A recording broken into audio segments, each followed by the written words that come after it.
Welcome to Learning Unlocked. I am your host, Brit Bingold. As an instructional specialist in Gilbert, Arizona, I am a total nerd when it comes to classroom strategies and educational pedagogy.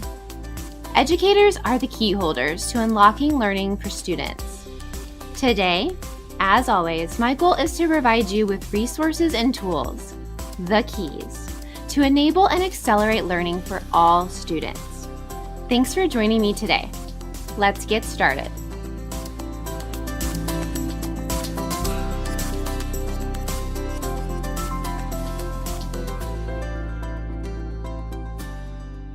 Before we get going on the interview today, I just wanted to do a quick reminder that if you have time to rate us and write us a review on Apple Podcasts, we would appreciate it.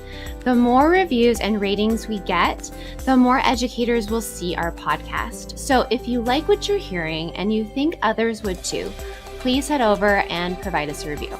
Thanks. Hey key holders, welcome to episode 19 of Learning Unlocked. Today my guest is Melinda Murphy, and we are going to discuss the trials and triumphs of being an instructional leader on a school campus. Melinda is an exceptional mom, grandmother, and high school principal. She has a bachelor's degree in English from Southern Utah University and earned her principal certification from Northern Arizona University. She taught English and public speaking for 18 years and then moved into administration 11 years ago. She is always working to increase her knowledge around equitable instructional practices, and her passion is learning instructional strategies to share with teachers in order to impact students on her campus. She also loves to read, hike, eat good food, and lounge by the pool. Girl after my own heart. And don't even think about offering her a Pepsi product because she is Diet Coke obsessed. Here is my interview with Melinda. You're going to love it. Hi, Melinda. I am so excited that you're on today, and I'm so excited it's Friday. It just has been a week or a couple of weeks, so I am just thrilled I get to talk to you today, and I really appreciate you coming on. No problem. Oh, so it's been a journey for sure. So speaking of journeys, I really want to know, and this always interests me because I just feel like some people have really different stories of how they ended up in the educational field. I always knew I wanted to be a teacher. I just didn't know what I wanted to teach. But I was always bossing little kids around, like always. Like I remember once we went camping and I made all the kids at the campground sit on a log, and I was teaching them about I have no idea what my parents had on film. It's clearly been in my blood for a really long time, but then I just couldn't figure out what am I supposed to teach. But can you tell me a little bit of your journey into the educational field? Sure. So I was a high school debate kid, and I had this awesome English teacher. And so in my head, I was kind of maybe, that's something for me. But when I started college, I kind of started with this vague idea that I was going to law school. So my joke is always I became a teacher, but I married an attorney, which, has kind of part of the story of how I ended up where I'm at. So my husband, when we first met, he was actually teaching college, and we kind of made this deal that I would apply to grad school when I finished my undergrad, and he would look for a job, and wherever those two things intersected, that's where we were going.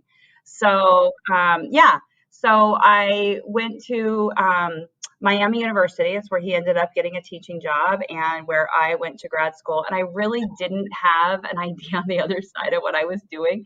I was kind of buying myself time. I had one little baby, and I had another baby when I was in the middle of my master's program.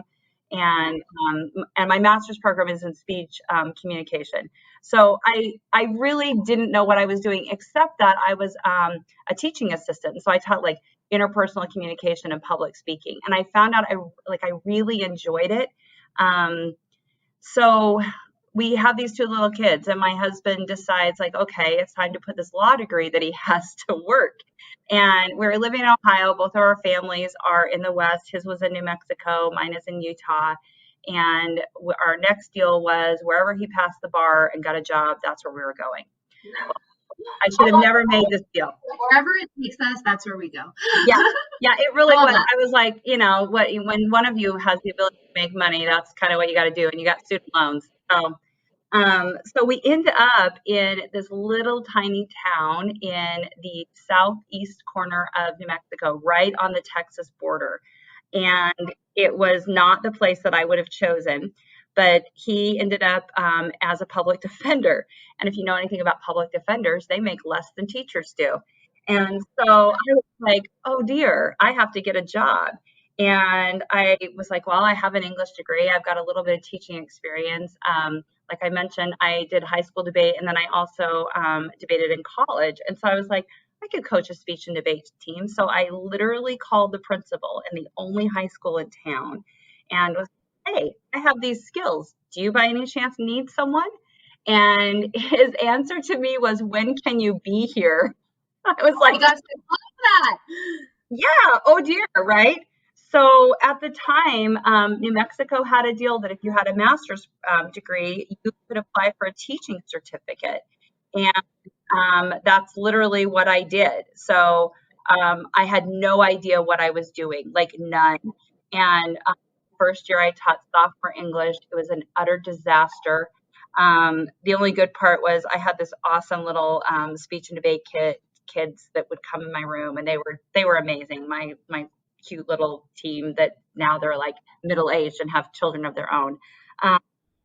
But they were, honestly, they made my year what it was. And it was horrible. I had a fight in my classroom. Somebody lit a fire in my garbage can. Like I was really young. I got hauled to the office for being out of class, and secretaries in the office loved that. So it was horrifying. But along the way, I met one teacher there in the building who kind of took me under her wing and taught me some classroom management skills. And so year 2 was better than year 1, and year 3 was better than year 2. And along the way, I had met a guy who ran a program, a speech and debate program at Albuquerque Academy, which is a private school in Albuquerque. And when we started talking about moving to Albuquerque, he sort of made way for me to have a job. And that was really where I got some mentoring and really kind of learned how to teach. And then from there, honestly, I was there for like 9 years, and I ended up, we ended up moving to Gallup, New Mexico, which is an interesting place to live. And I taught middle school for 1 year. And I would tell you that I have huge respect for junior high and middle school teachers, because 7th and 8th grade, that is tough that's just hard. And again, I had an awesome principal, and I had a really great mentor. And I felt like finally when we moved to Arizona, and by then I've been teaching for 12 years, felt like finally when I came here, I had enough tools that I could be effective in the classroom. It was a long journey to get there. It seems to me, though, that as you did each step, you learned as you failed, which is super important. That you were like, okay, this didn't work, so I got to try this, or this didn't work, so I need to seek help, or this isn't. I mean, that's really what teaching is. I don't think teachers realize, even if you do come from a teacher prep program, which I did, I still had that real life experience is worth so much in the classroom. Like, you just got to do it. Yeah, I think that's a huge part of it. I think you just have to do it. I think you have to be open from learning from people who are really effective around you.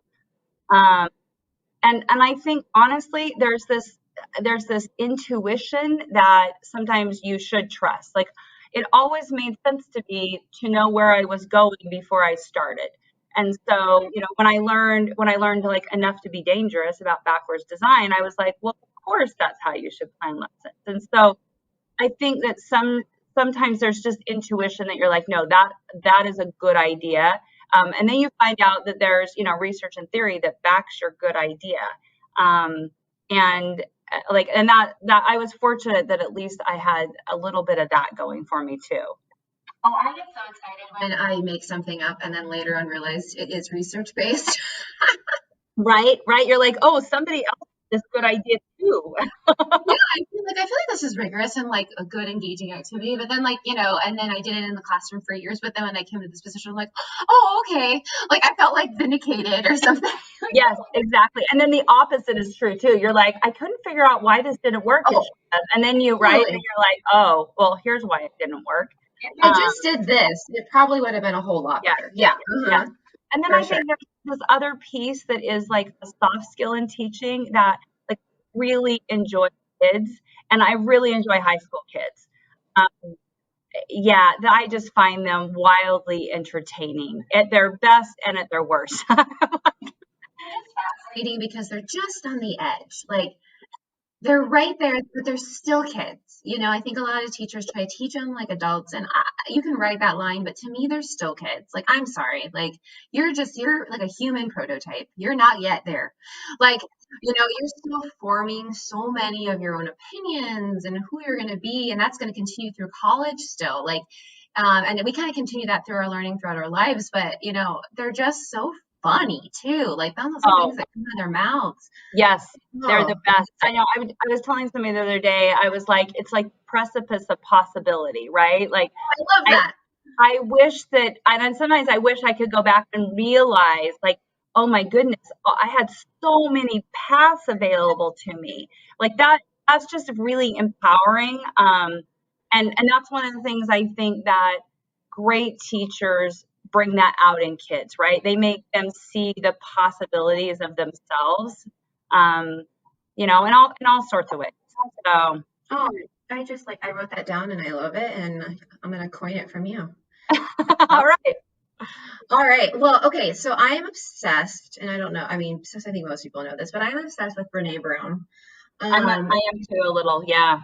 Yeah, she's like, I have a little bit of a girl crush. And I've just finished her last few books, but I listened to her podcast on Daring to Lead or Dare to Lead on Spotify. And I just listened to this episode and I was like, oh my gosh, I'm going to be talking to a principal, a leader of a very large high school in our district.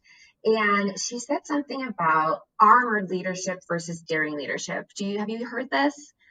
Yeah. So she said, armored leadership is being a knower and being right. Daring leadership is being a learner and getting it right. And as far as I am concerned, you are a daring leader. You're sweet.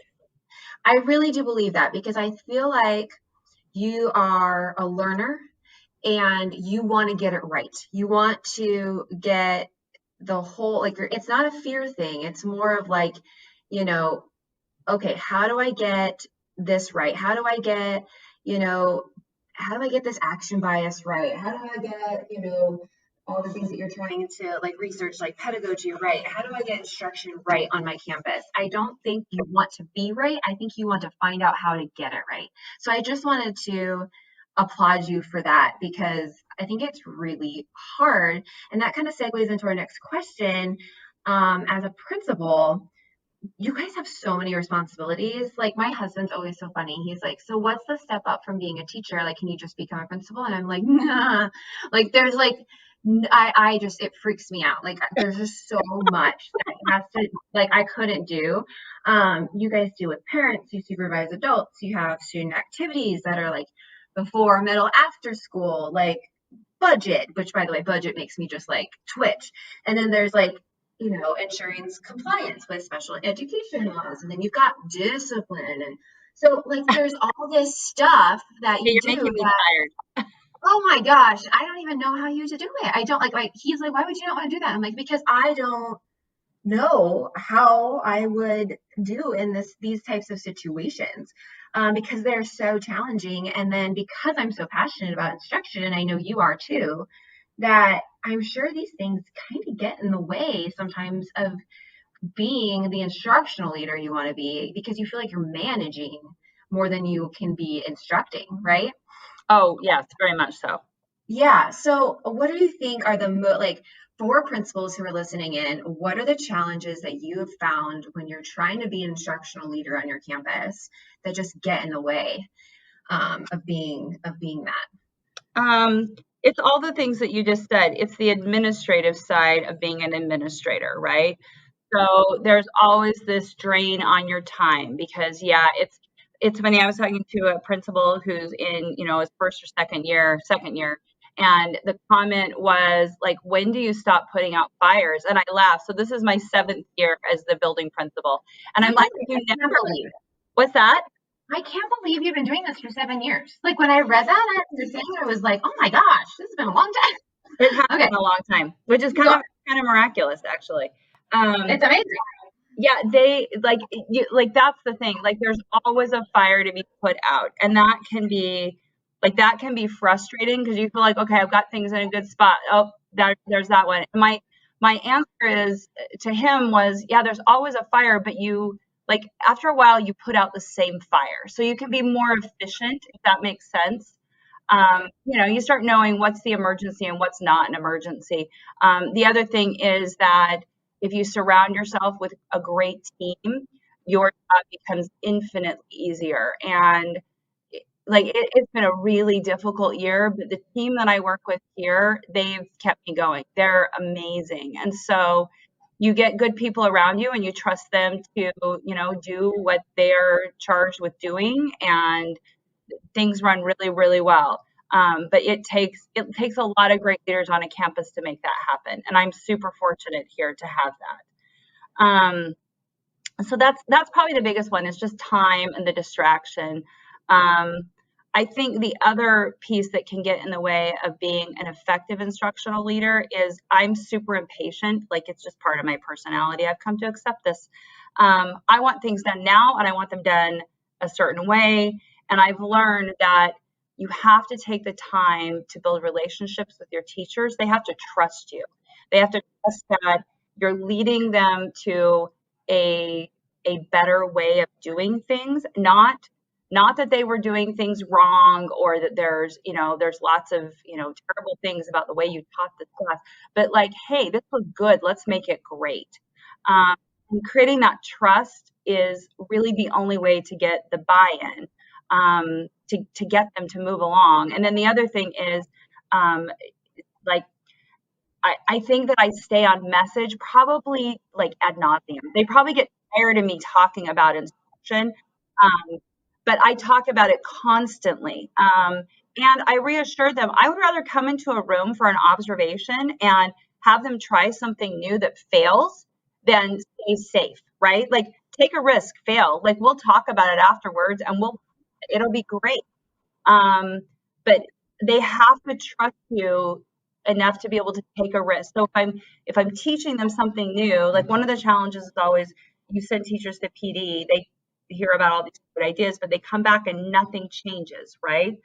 It's usually not that they don't want to make a change, it's that they're right. That looks really daunting, and they're taught by experts who make it look so easy, and then they go through all this self-doubt about I can never do that. Well, all those experts didn't start out being experts, right? They took risks, they failed, they got better, they tried it again. And we talk a lot around here about failing forward, right? It's okay to take a risk.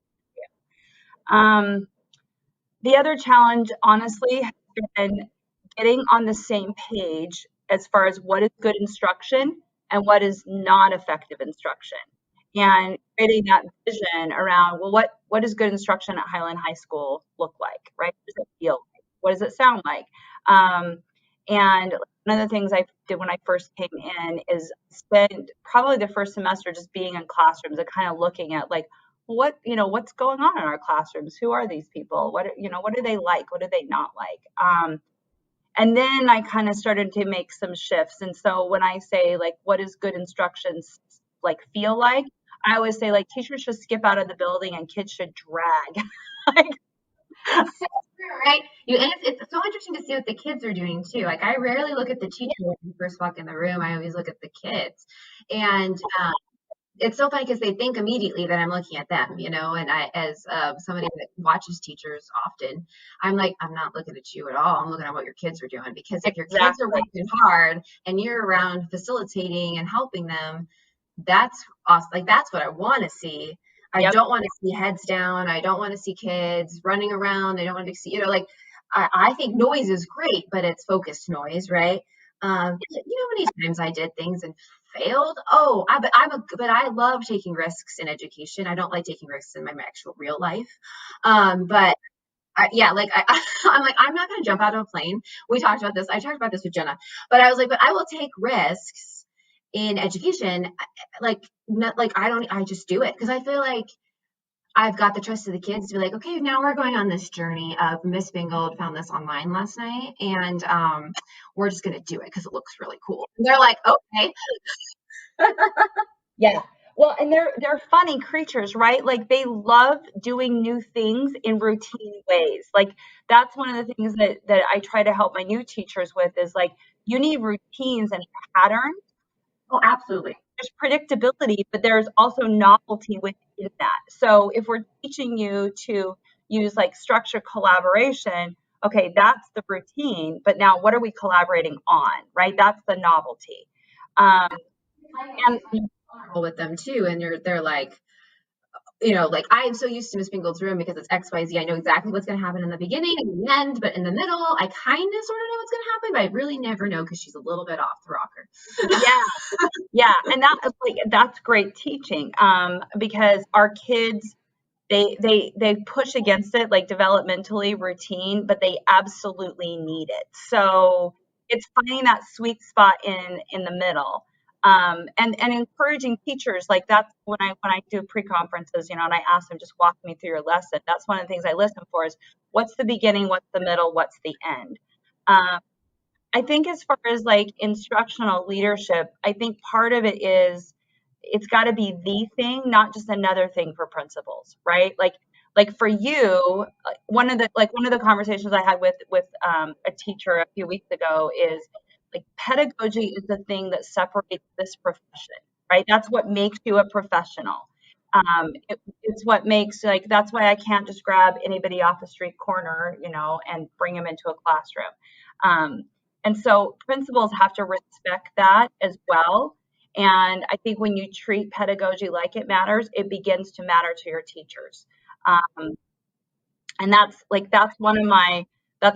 one of my kind of ahas as a building principal when I felt stuck. I'm like, no, you have to stay on that message. Like this is the profession. It's not another thing that we do. It literally is what we do. And that, you know, sometimes that gets frustrating. I'm sure my teachers get really tired and they're in the same place. Like, you know, think about the 1,000 things you have to do as a teacher that aren't about teaching, right? Right. Oh, yeah. I mean, principals have discipline in this, and teachers have attendance, which I never remember to take. And then, like, I just, you know, there's a million other things. I have to go to the bathroom. I need to go to the nurse. There's announcements, whatever. Everybody's got their distractions. But what struck me the most of what everything you just said is instruction and pedagogy are the thing. Like, it's the thing that we, as teachers and administrators, that's why we are there, is to help these kids learn. And it's not about necessarily a grade. It's not necessarily about, I mean, all those things are important. But it's about the learning. And if we don't focus on that, what are we doing? Right. And I think that's the other thing that I think is so interesting about what you said, you know, going back to where you started with Brene Brown, that idea of learning, like my comment around here my first couple of years was like, I don't know, I'm just a displaced English teacher. Like, Yeah. we don't go to principal school in some ways, right? So I think great instructional leaders are constantly learning about instruction. And yeah, I love this stuff. Like it is kind of, you know, and I'm skimming the surface, of course, because there's the, you know, the thousands of distractions. But the when I go in a classroom and I see great instruction, I get really excited about it. And I tell other teachers what I'm seeing. When I read something that I'm like, oh, this is a really cool idea, I tell my teachers about it. But I think that if, you know, if I was going to give advice to new principals, it would be that if instruction is not your center, and that we hire leaders to do all kinds of different things in buildings, but every principal should have a solid knowledge of instruction because it is the core of the work, right? Like when we talk about kids first, that's really what we're talking about is how are we impacting student learning on a daily basis? And that only happens with great teachers. It, you know. well in their classrooms and in their peer groups. They might not even know they are. I always tell teachers, like, you just never know who's watching you. I mean, and not in a weird way, but you never know, like, which teachers are looking at you and thinking, like, dang, I want to do that, but they're too afraid to talk, or they just don't want to, maybe it's fear of being rejected or seen as weak, or maybe not as good of as strong as a teacher.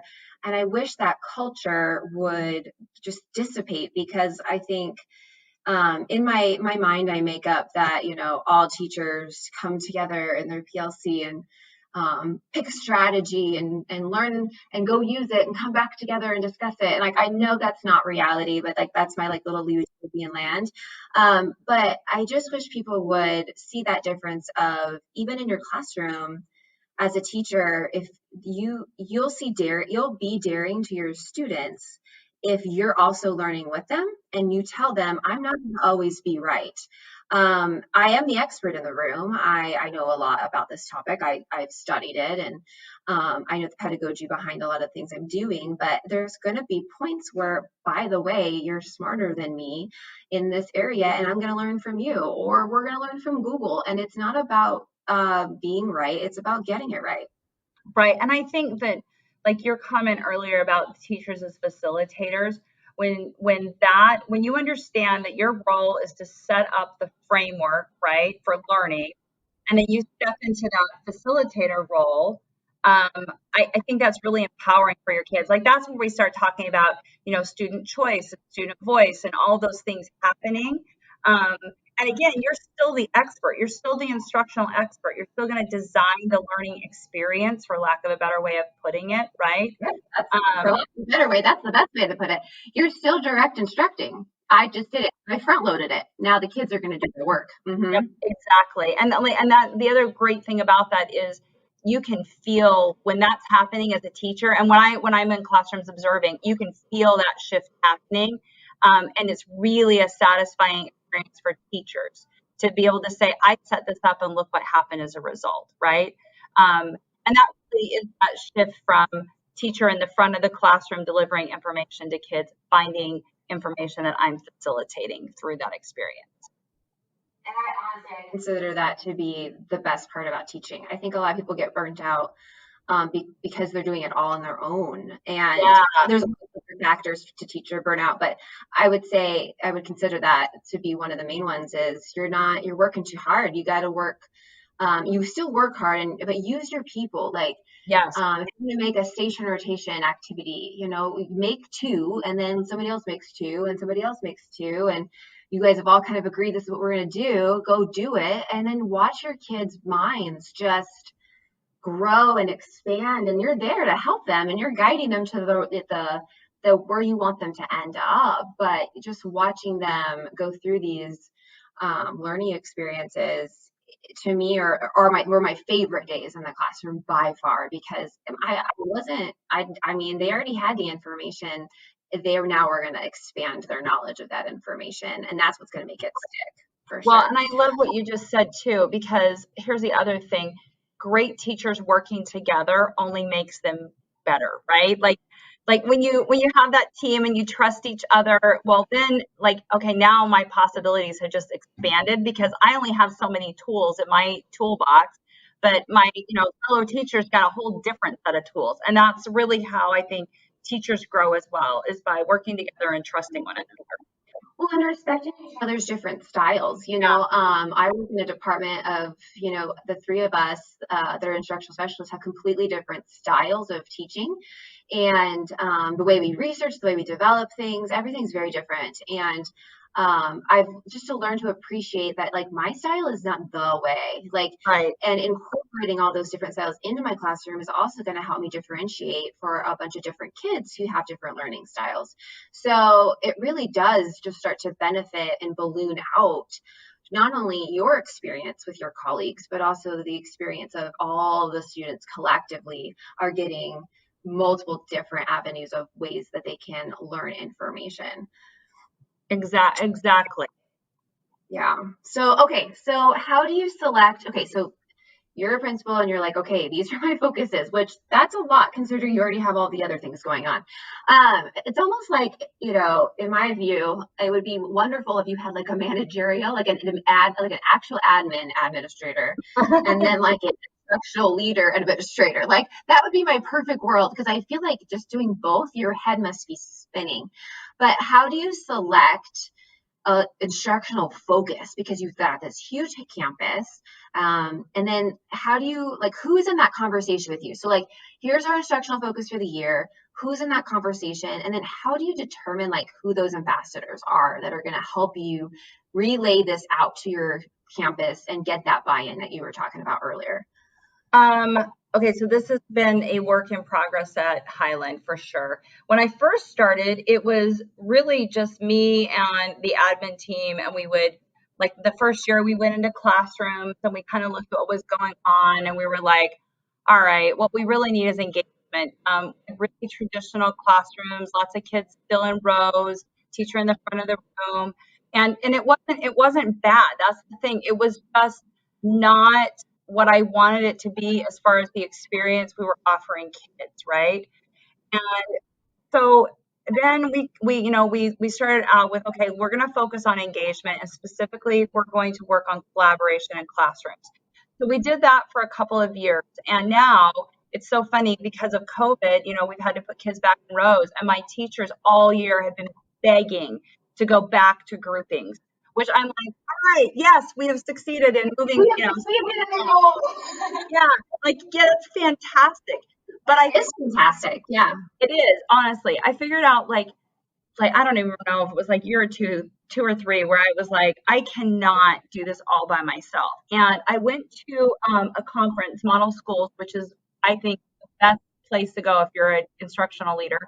And there was a model at a high school where they developed an instructional leadership team and really completely turned their professional development over to their teachers.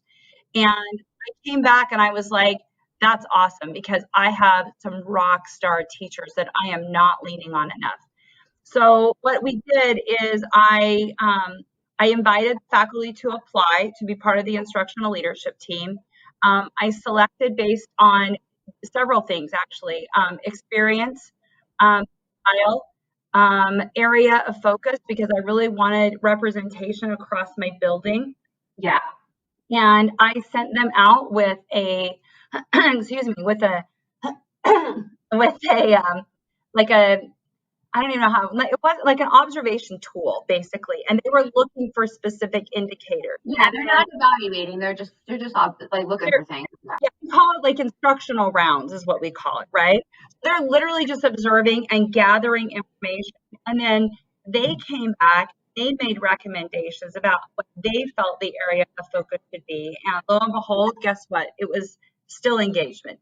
And then what we did is we sat down and we started mapping out our PD for the year. And they all have a particular like area of expertise. And so what they would do is they would develop a professional development workshop. And then I would allow my teachers on those, you know, our half days and our early releases that are for PD to choose one of those options. But the common thread was student engagement. And so we had teachers teach collaboration strategies. We had them teach technology strategies. We had them teach discussion strategies. I mean, there's just this wide menu. And then what our intention was this year, because this has kind of been an evolving model, was I met with my lead teacher on that team, and we developed pathways. And so this year, what was supposed to happen is teachers at the beginning of the year would pick their pathway, and then experts on that instructional leadership team would develop a series that built on a skill. So if you're going to learn about collaboration, we're going to start with a pretty simple structure, and then we're going to move it up so that they have the opportunity to come and learn something basic, you know, get good at that, come back, and now we're going to level it up, basically. And they're going to learn that skill. They're going to have time to practice it. They're going to come back a third time, level it up, go back and practice it, so that they stay focused and we're not quite so scattered. COVID. I know COVID has like derailed all kinds of amazing plans. It's funny, the other day I was looking at some documents from the end of before COVID shut everything down. And I was like, wow, we used to do some really awesome things. Like, we're all kind of in survival mode right now. Yeah, and poor teachers are feeling that too. Like, where did my awesome stuff go? Like, yeah. And the reality is that we have to let teachers take care of themselves. Like, I need my teachers healthy and well, honestly. So things look as great as they always have, probably not. But here's the deal: at the end of the year, we're all going to take a pause. We're going to breathe through the summer, and we'll come back in August, and we'll be ready to go. Yeah, I need the educators in the building. I need them well. And it's been really, really hard. So anyway, so that's going back to your actual question. That's kind of what we do here, and it's worked beautifully.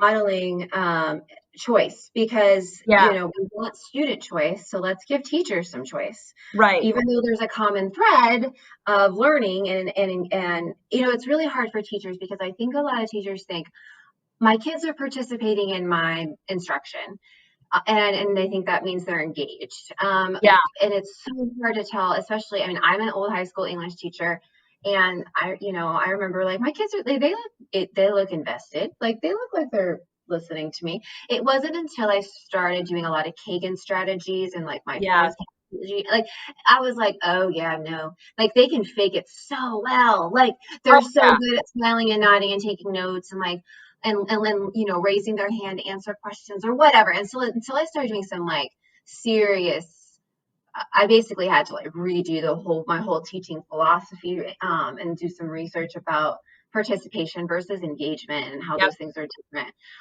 It wasn't until those moments where it started to click for me as a teacher. But teachers are so busy as well that I feel like it's really hard for them to sit down and have research strategies in their toolbox, especially when they're in survival mode like this year. That's been hard. Yeah, for sure. And that's one of the things that has worked really well with the ILT is they get to focus. And so part of their thing is, you don't go out and research 5 different things. Go out and research one thing, get good at that, right? And then go teach it to someone else. And it's worked really well. And they were really like, in the beginning, they were really hesitant and super scary to get up and present in front of your colleagues. But we've gotten this model now where my teachers expect that they will be taught by other teachers. And so it's not always me in front of them. It's not always one of the admin team in front of them. And I'll always take a piece of it. But it's just shifted the attitude around what we do on professional development days. And that's been awesome. Well, you're also lifting up some teachers that they get to shine a little bit, and other teachers are like, ooh, I want to do, you know what I mean? Like, I have an idea, or I want to do something. And that's huge for culture, culture shift. Sure. So speaking of culture and cultures, and trying to create a positive culture on campus, a lot of times teachers will get real flustered around evaluation time. And I don't know why. I know our new evaluation tool is tough. It is. But I still do it. Like, my boss will come in and watch me teach a bunch of teachers, and I'm like, oh, and it's like, I know what I'm doing. I've done this class like 6 times, like, but I still get these like little butterflies in my stomach, because I like want to make sure like I'm on point, and it's not a dog and pony show. Like, I do this all the time, but there's still that, oh man, they're my boss. They're the person that I really want to impress. So how do you use the evaluation tool to support that instructional vision? So let's say it is on engagement, which is great, because at least your teachers know what the focus is, so they have clarity. But if you don't have collective commitment from that vision, because it's hard to please everyone, right? There's always that phrase, like, you're not guacamole, you're not going to please everyone. There's always going to be those few little rascal naysayer people. And I think it just, I would say that's just reality. How do you use that tool, though, you think, to help them see some where they're doing great in instruction, and maybe where they do need some more tools in their toolbox? Well, let's start with by acknowledging that evaluation tool is tough. It's really, really tough. I looked at it and I was like, I know. I know. No, it's really tough. I think that there's a couple of things. The first thing that kind of came to mind is that the tool allows for self-assessment. So teachers can go into the tool before we even start and self-assess, and they can use exactly the same indicators that we look for during observations. And then when they set those goals and I meet with them, we talk about their goals. And that's been one of the things with COVID, is that process has not been as clear as it normally is, which has been tough, honestly. So in a normal year, right, they would self-assess, they would set a goal. As part of our pre-conference conversation, we would look at their goal, and I always ask them, what do you want me to look for when I come in your room? And you know, and then they can give me an area to focus on. And so when I come back to do a post conference with them, and we're actually going through the observation, I really focus in on where they feel like they want feedback. I don't give them 50,000 things to go do. I give them one or two areas of feedback, and they've chosen the areas. And then again, because we do have a school-wide focus, like a few years ago, we were really trying to focus on collaboration. When we did the pre-conference conversation, I would ask them, how are you building collaboration, right? Or if we focus on closure or formative assessment, well, where's the opportunity for formative assessment? What are you going to use for a closure activity? So part of it is like, I'm going to set you up for success, right? I'm going to make sure you're doing that thing that I'm looking for. And I think being honest and transparent and going in and not having it be a gotcha is huge. That tool is successful, I think, when there is trust between the teacher and the administrator. Right. And that's because it's hard. We talk about coaching teachers all the time, but coaching is not evaluative, right? Like the minute it becomes evaluative, then it feels different. And so we try to take some of the fear out of the tool. One of the things I did when we moved to the Danielson model is that I did like a workshop on one of our PD days where we really broke it down. We looked at the indicators. We talked about what would that look like in action. And I think it took a little bit of the fear away from people. And then the other thing, we've tried to normalize that if you're an effective teacher, our student achievement will be exactly where it needs to be. I don't need a building full of highly effective teachers. I need a building full of effective teachers, right? Going above and beyond, that's awesome. And I want to encourage everyone to do that, but I don't want anyone beating themselves up when they land in that effective range at all. Like, I'm going to high five you and tell you good job. So it seems to me that a lot of them have been highly effective in other tools. So for them to hear that from you, for me as a teacher, I looked at that evaluation tool and was like, I was highly effective when I was in the classroom, but I would not be highly effective on this tool. I would be effective. But to hear my principal tell me that, hey, that's where we're going to be, I would feel a little less pressure, I think, as a teacher, because my principal's telling me, look, like effective is good. I think it's like when we tell our students, like, I really don't need a room full of A kids. Like whoever you are, but I need you to be a great learner, passionate and curious and pushing yourself and persevering. Like that's what I need from you. It's kind of like saying that, but saying that to the teachers for sure. Yes, for sure. And then I think the other piece of that is that there's something good that happens in every single classroom. Like we need to recognize the efforts of teachers. And I'm sure I've failed at that as a building leader, but I try to remember what it felt like when I was in the classroom. I taught for 18 years. So I was not like in the classroom a couple years and now I'm going to be an administrator. Like I walk the walk. And I try to remember what that felt like and what it felt like to have a principal come in a room and like exactly what you said. I always wanted to impress my administrators because I'm kind of a people pleaser. Like that's a real thing. Right? I'm it's called human giver syndrome. Look it up. We both probably have it. Yeah. And so I think one of the commitments I made to myself, and I'm sure I've fallen short of this at times, is that I would never forget what it felt like to be a classroom teacher. And I'm so fortunate. My oldest daughter has been teaching now for 8 years, and like she helps keep me real. Like she reminds me of, what it's like every day to walk into a classroom with 30 kids and struggle to get them to like engage and, finish the work and do the reading. And so I really appreciate that I have people in my life that kind of keep me grounded. Yeah, for sure. For sure. That makes like even being a teacher mom, like as far as my daughter's only in second grade, but watching her go through some of her things and listening to her teacher, but it was so weird to be like the fly on the wall during COVID, because I'm trying. Oh, it's so hard. I'm trying not to say anything. Yeah, it's just doing her online learning, but I'm listening to her teacher like, "Ooh, that was a good strategy."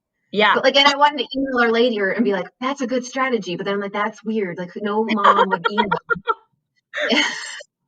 and say, "That was a really cool strategy with my daughter today." But then my husband's like, "No, you should email her because how often do teachers get emails from parents about their instructional strategy?" Seriously, you should. Like, that would be a huge, like, oh, thank you so much. I was like, yeah, but then I think I scared her, like, oh, she's an instructional specialist. And I'm like, no, just ignore that part of me. But like, I just wanted to tell you, like, hey, like that was awesome. I mean, over virtual learning, you were doing a really complex strategy and those kids were hanging on every word and manipulating and doing things in front of their screens. Like I couldn't have been more proud of you or impressed by you. And I think I made her cry. She was so excited. Oh, not my intention, but those are big. Those are big, and those are big for teachers, especially I think high school teachers. We don't get a lot of attaboys from parents. We get a lot of angry parents, and so I'm hoping to keep that going throughout my kids' education, even when they get into the higher grades. Because I remember being a high school teacher and looking at the persons and grade teachers and going, "No, I don't get presents." Okay, but it's fine.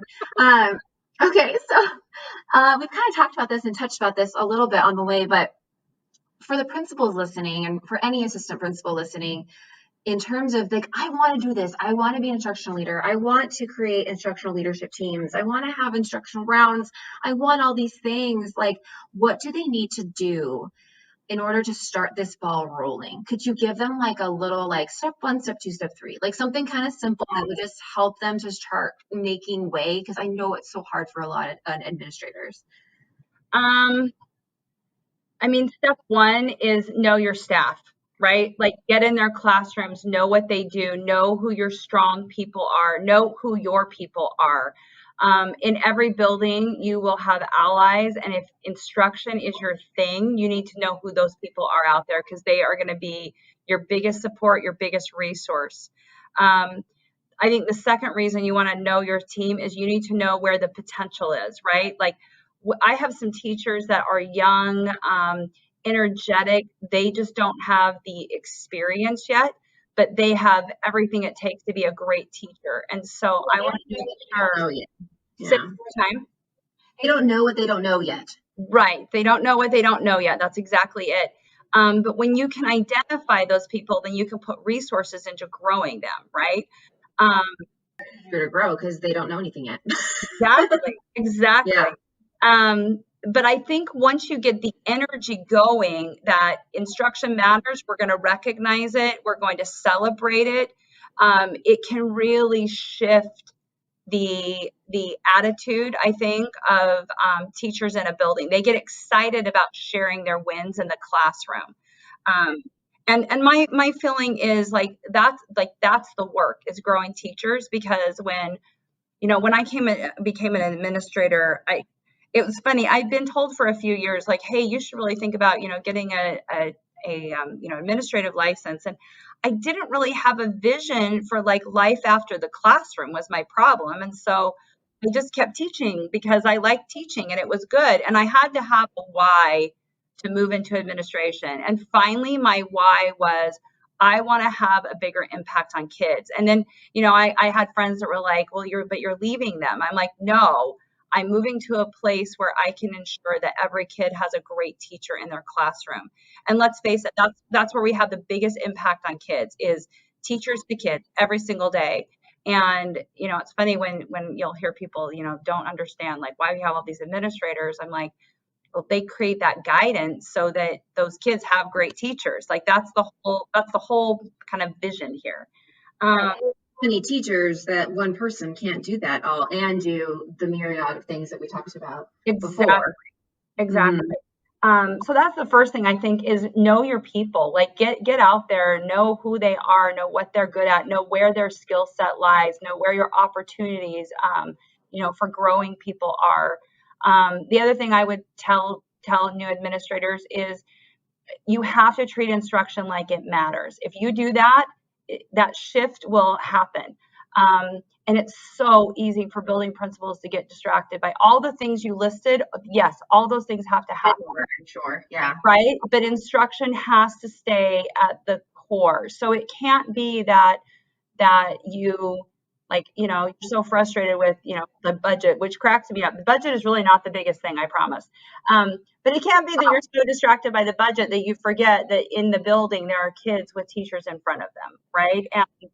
And when you treat instruction like it matters, it matters. That's the best way to say it. So when you stay current, when you're doing the reading, when you're doing the work and you're sharing that with people, they figure out what's important to you. And I have to say teachers are kind of people pleasers too.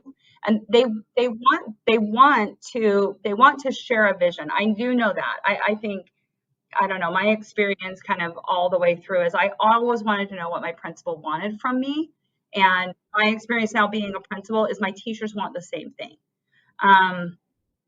But I think, staying on that message, growing yourself, learning along the way, admitting when you've screwed up and that wasn't very good. I don't know why we did that. I think being real. Never again. That was terrible. Yeah. Yeah, exactly.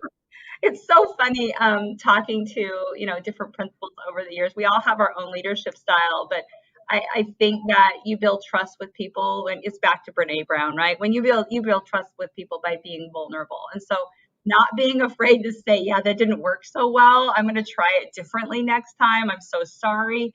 I think that just lends itself to, that relationship that administrators have with teachers. They have to trust if we want to move forward. What is the common thing that all teachers can speak to? It's instruction. Every teacher, I would hope, does not go into their classroom and think like, I'm not going to instruct today. Like, right.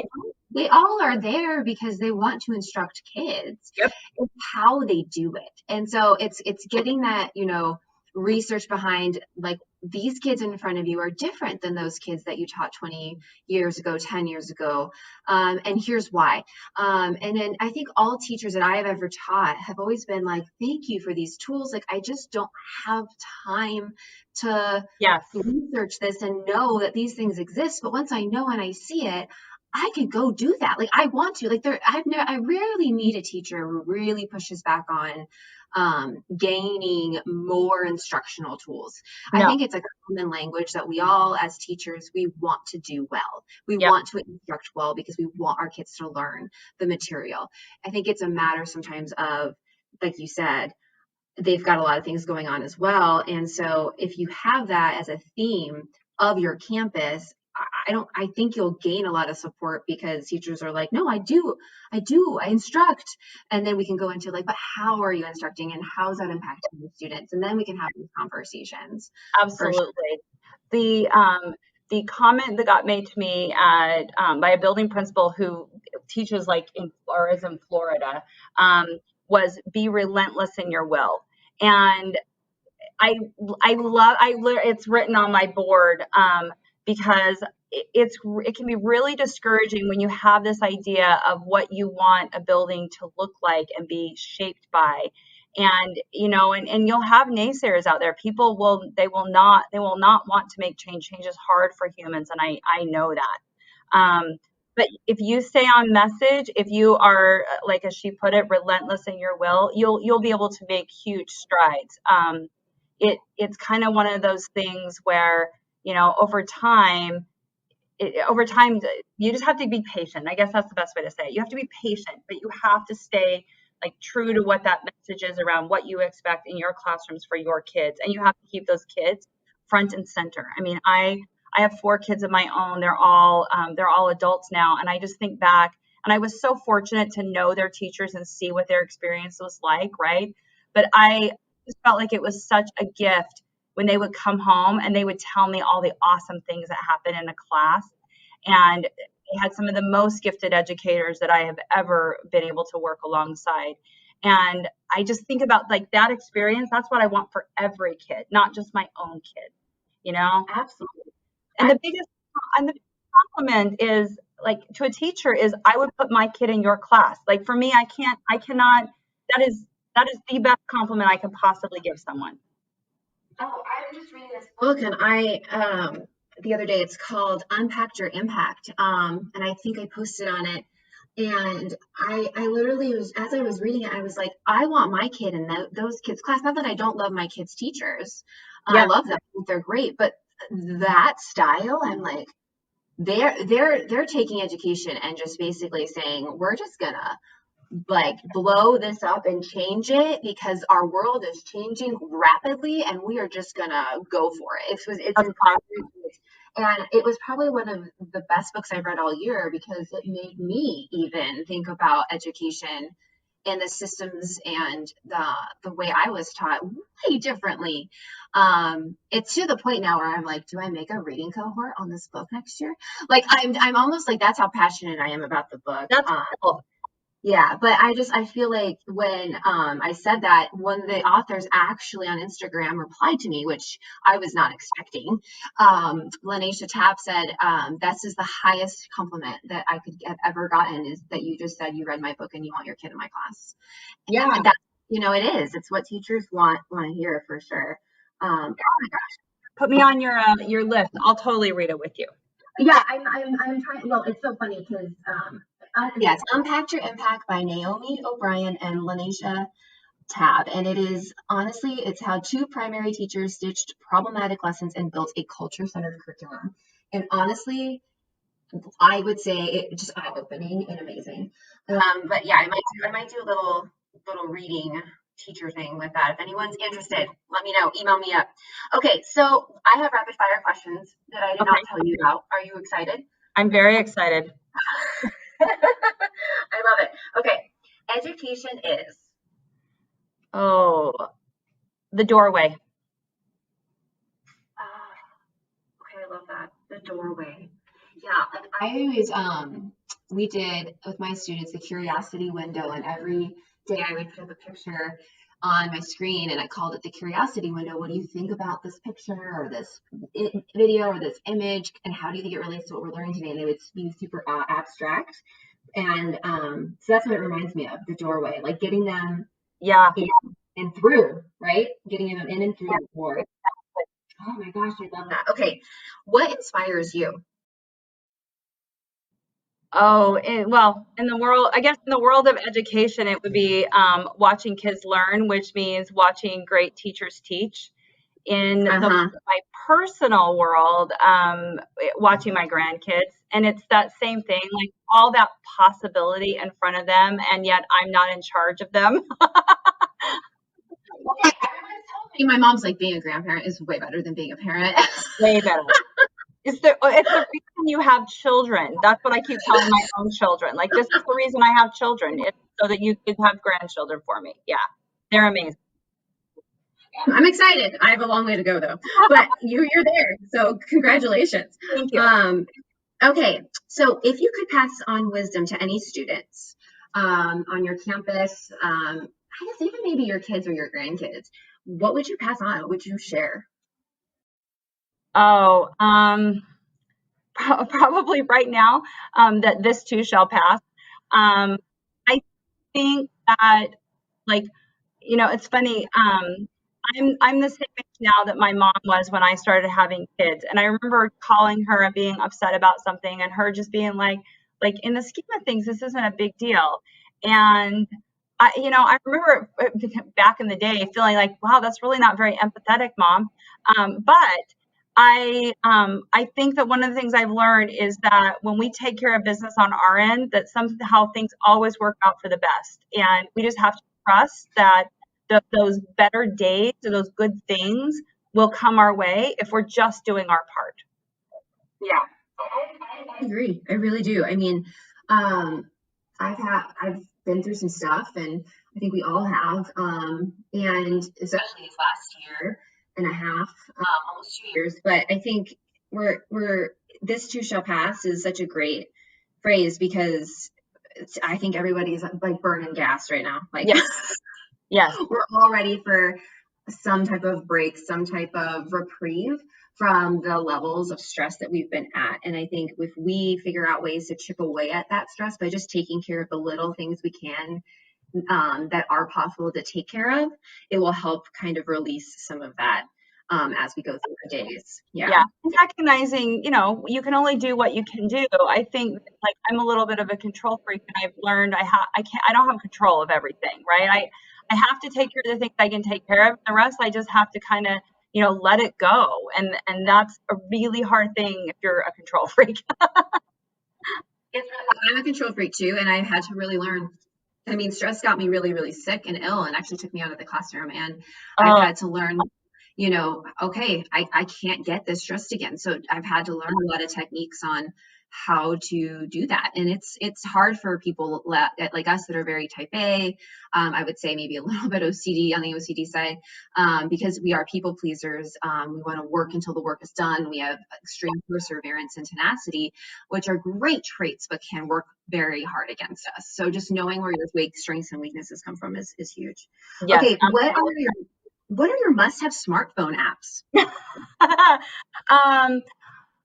So right now, Robinhood, I'm learning to invest. I'm not very good at it. I am Robinhood, like the story? No, like Robinhood with the money, like the Oh.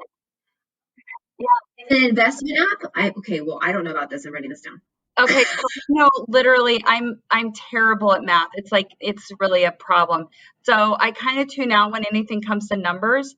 And my son-in-law sets up this Robinhood account for me.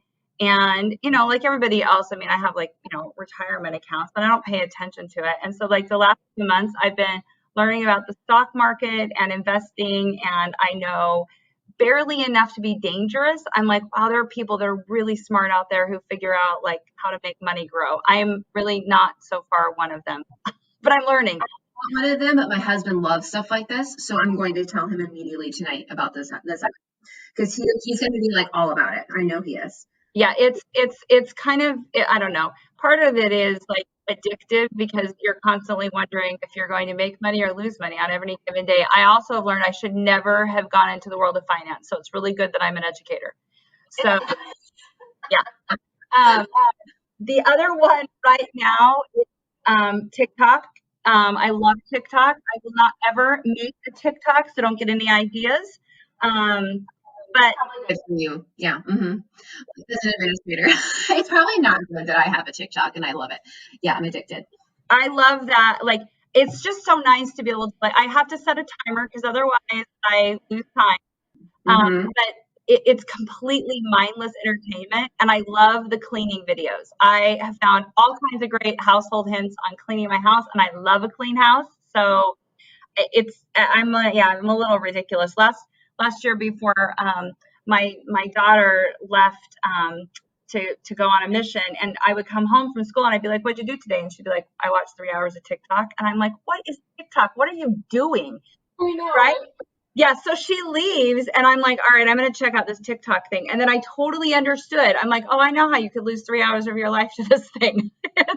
Very hard. Okay, so I love clean TikTok as well because I learned a bunch of different tricks that if you use tack cloth on your baseboards, all your dust comes up way faster.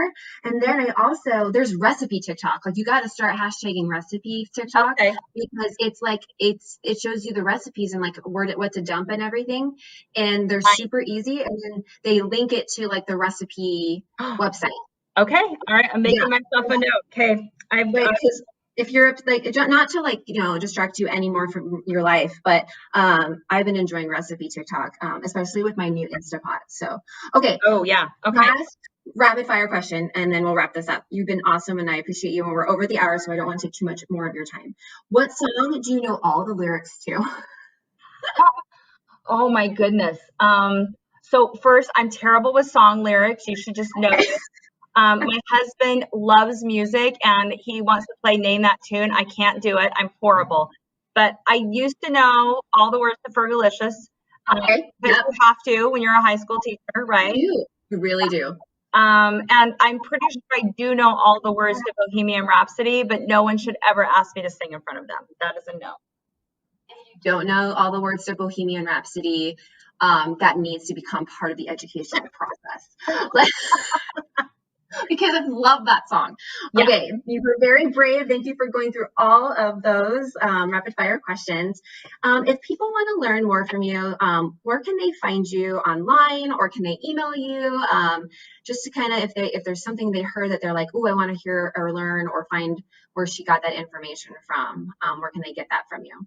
Yeah, of course. I mean, yes, you can always email me, and that's just, melinda.murphy@gilbertschools.net.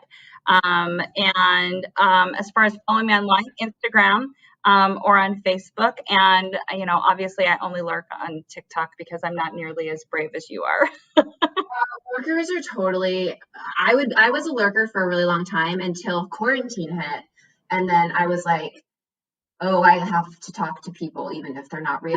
And so that's what happened. My husband's like, why are you on TikTok? I'm like, honey, it's the teacher in me. Like, I must perform. That's awesome. And he was like, you're sick. And I'm like, I know, but I have to, it's like, I feel like, and then what's been really cool though, is I have this fun teacher community on TikTok. Like, we have so much fun together.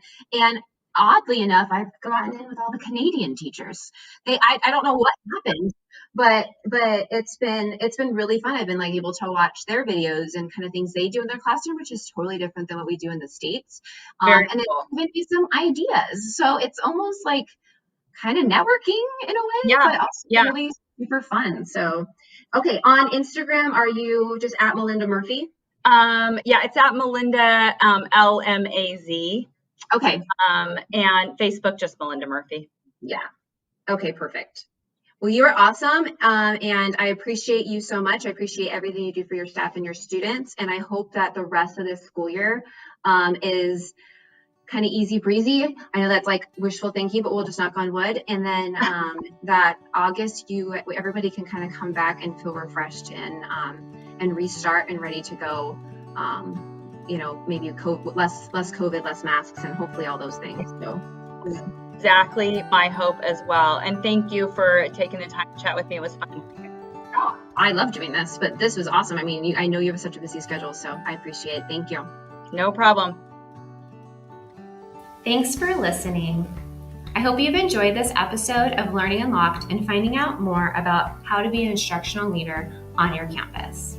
If you have listened today as a GPS educator, you can receive PD recertification credit by visiting our Employee Hub page and navigating to professional growth and then digital PD courses. Just a reminder that we are on Facebook, Instagram, and Twitter at GPS Prof Growth. That's at GPS Prof Growth. For more information or resources from this episode, please visit our website at learningunlocked.libsyn.com/website. We are distributed by Libsyn to Apple Podcasts, Spotify Podcasts, iHeartRadio, and Audible. Episodes are also available on our PGD YouTube channel under playlists. Our intro and outro music are licensed from Melody Loops. Thanks again, key holders. Keep unlocking curiosity, creativity, and innovation with your students. Stay kind and courageous, and I will see you next time.